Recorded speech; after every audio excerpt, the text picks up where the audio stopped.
เอเตเปเสา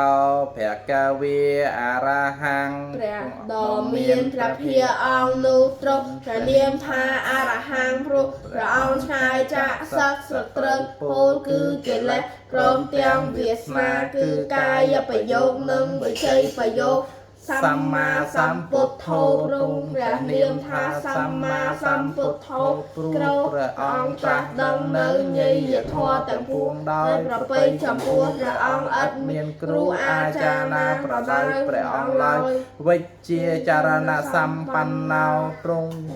ព្រះនាមថាវិជ្ជាចរណសម្បណ្ណោព្រោះព្រះអង្គបរិបូរណ៍ដោយវិជ្ជា3និងវិជ្ជា8និងចរណ15សុគតោទ្រង់ព្រះនាមថាសុគតោព្រោះព្រះអង្គមានដំណើរល្អយាងទៅកាន់សន្តរដ្ឋានគឺអមតមហានិព្វានលោកវិទូទ្រង់ព្រះនាមថាលោកវិទូព្រោះព្រះអង្គជ្រាបច្បាស់នៅត្រៃលោកអនុត្តរោត្រង់ព្រមនាមថាអនុត្តរោព្រោះព្រះអង្គប្រសើរដោយសីលាទិគុណរកបុគ្គលណាមួយស្មើគ្មានបរិសទាំងរសារថេទ្រង់ព្រះនាមថាបរិសទាំងរសារថេព្រោះព្រះអង្គជាអ្នកទូមាននៅបរោះដែលមានឧបនិស្ស័យគួរនឹងទូមានបានសត្ថាទេវមនុស្សាนังទ្រង់ព្រះនាមថាសត្ថាទេវមនុស្សាนังព្រោះព្រះអង្គជាសាស្តាចារ្យនៃ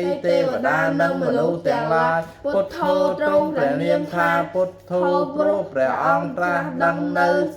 តរារិយសច្ចហើយញ៉ាំងអ្នកដតីឲ្យត្រាស់ដឹងផងភគវាទ្រង់ព្រះនាមថាភគវាព្រោះព្រះអង្គមានដំណើរទៅកាន់ត្រៃភពខ្យចោលហើយគឺជាព្រះអង្គមិនត្រឡប់កើតទៀតឡើយសាធុ